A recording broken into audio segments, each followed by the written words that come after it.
સુરતમાં જહાંગીરપુરા પોલીસે એટીએમમાં થયેલી ચોરીનો ભેદ ઉકેલ્યો. સુરતમાં જહાંગીરપુરા પોલીસે એટીએમમાં થયેલી ચોરીનો ભેદ ઉકેલ્યો છે.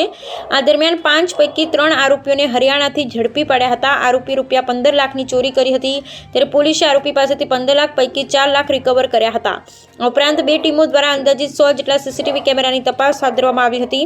આ આરોપીઓ પહેલાથી ભંગારના વ્યવસાયમાં જોડાયેલા હતા, એકબીજાના નજીકના મિત્રો હતા. તેમને ખબર હતી કે સુરત શહેરમાં ઘણા એટીએમ મશીનો છે જે આસપાસ અવરજવર ઓછી હોય છે. 11 માર્ચ 2025ના રોજ મુખ્ય આરોપી તૌહિદ ખાન અને આદિલે ભાડે બનેલ બલેનો કાર લીધી અને 12 માર્ચે તેઓ પંડોળ વિસ્તારમાં એટીએમ તોડવાની યોજના બનાવી હતી, પરંતુ એ વિસ્તાર સલામત લાગેલો ન હતો. બાદમાં જહાંગીરપુરામાં એસબીઆઈ એટીએમ છેવાડાના વિસ્તારમાં આવેલું હોવાથી તે આરોપીઓને અનુકૂળ લાગ્યું હતું.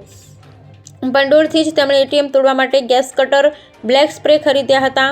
13 માર્ચ 2025ના રોજ 2:25 થી 2:32 વાગ્યા વચ્ચે 4 થી 5 આરોપી એટીએમમાં ઘૂસ્યા. તેમણે હાયોસંગ કંપનીના એટીએમના ગેસ કટર વડે કાપી 18,14,900ની ચોરી કરી. 100ની 174 નોટ, રૂપિયા 17,400ની 500, 3,595 નોટ, રૂપિયા 17,97,500ની ચોરી કરી હતી. એટીએમ તોડ્યા બાદ તાપી નદીમાં એટીએમ, પ્લાસ્ટિક ટ્રે અને ગેસ કટર ફેંકી દીધી હતી. ભાડે લાવેલી ગાડીમાં રાત્રે કોઝવે હજીરા હાઈવે રાજ હોટલ તરફ જતા રહ્યા હતા. ત્યાંથી તેમણે બીજી ભાડાની ટેક્સી લઈ સુરત છોડી ફરાર થઈ ગયા હતા. આરોપી પૈસાની મોજશોખ કરવા નીકળ્યા.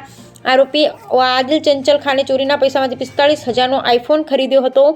પોલીસે આદિલ પાસેથી 1,80,000 રોકડા લઈ અને આઈફોન કબજે કર્યો. Bureau report Sunil Ganjewala, Surat.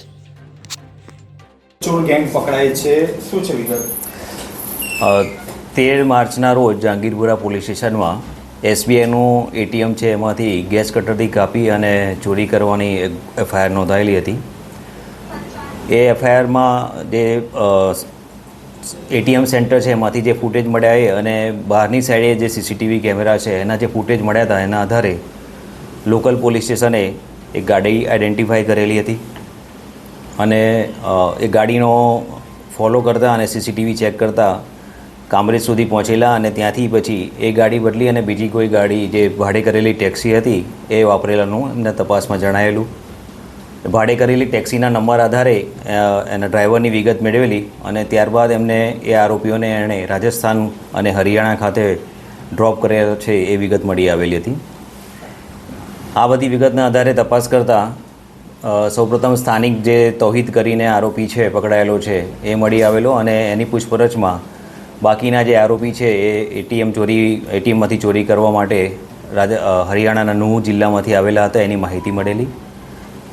Police અહીંથી તપાસમાં ગયેલી અને ત્યાંથી હાલમાં બીજા 2 આરોપી ત્યાંથી ધરપકડ કરવામાં આવેલા છે.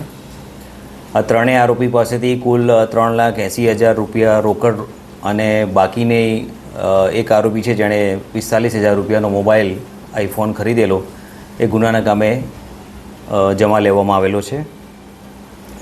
એ જોતાં કુલ 4,24,000નો મુદ્દામાલ હાલમાં મળી આવેલો છે. 3 આરોપી છે જે એ હજી ધરપકડ કરવાના બાકી છે અને બાકીને જે મુદ્દામાલ છે એમની પાસે હોવાનું હાલમાં જણાયેલું છે. ગુનામાં એમણે જે ગાડી વાપરેલી હતી લોકલ એ એમણે અહીંયાથી ભાડે કરેલી હતી અને આ સિવાય જે ગેસ કટરનો ઉપયોગ એમણે કરેલો છે એ ગેસ કટર પણ એમણે અહીંયા સુરત ખાતે આવેથી મેળવેલું હતું.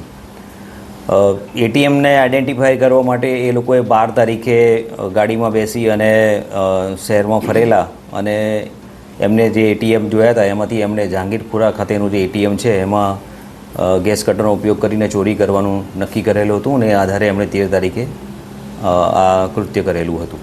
હાલમાં 3 આરોપી ધરપકડ થયેલી છે અને બાકીના આરોપી શોધવાની કામગીરી ચાલુમાં છે. સર, પોલીસ માટે